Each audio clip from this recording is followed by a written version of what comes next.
जय श्री कृष्ण राधे राधे। न चैतद्विदः कतरन्नो गरीयो यद्वा जयेम यदि वा नो जयेयुः यानेव हत्वा न जिजीविषाम अस्ते अवस्थिताः प्रमुखे धार्तराष्ट्रा। अध्याय 2 की श्लोक नंबर 6 में अर्जुन भगवान श्री कृष्ण से कहते हैं कि मुझे यह नहीं समझ आ रहा है, हम यह भी नहीं जानते कि हमारे लिए क्या श्रेष्ठ है, उनको जीतना या उनके द्वारा जीते जाना।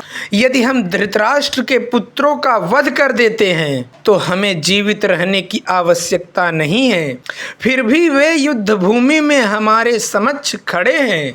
यहाँ पर अर्जुन के कहने का तात्पर्य यह था कि अर्जुन की समझ में यह नहीं आ रहा था कि वह क्या करें, युद्ध करें और अनावश्यक रक्तपात का कारण बने। यद्यपि क्षत्रिय होने के नाते युद्ध करना उसका धर्म है, या फिर वह युद्ध से विमुख होकर भीख मांगकर जीवन यापन करे।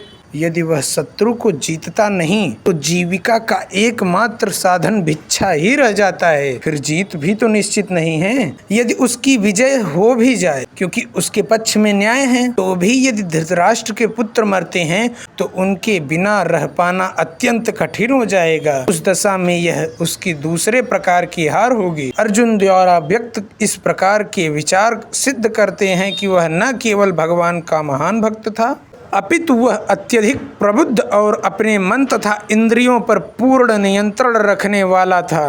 राज परिवार में जन्म लेकर भी भिक्षा द्वारा जीवित रहने की इच्छा उसकी विरक्ति का दूसरा लक्षण है। ये सारे गुण तथा अपने आध्यात्मिक गुरु श्री कृष्ण के उपदेश में उसकी श्रद्धा, ये सब मिलकर सूचित करते हैं कि वह सचमुच पुण्यात्मा था। इस तरह यह निष्कर्ष निकला कि अर्जुन मुक्ति के सर्वथा योग्य था। जब तक इंद्रियां संयमित न हो जाए, ज्ञान के पद तक उठ पाना कठिन है, और बिना ज्ञान तथा भक्ति के मुक्ति नहीं होती।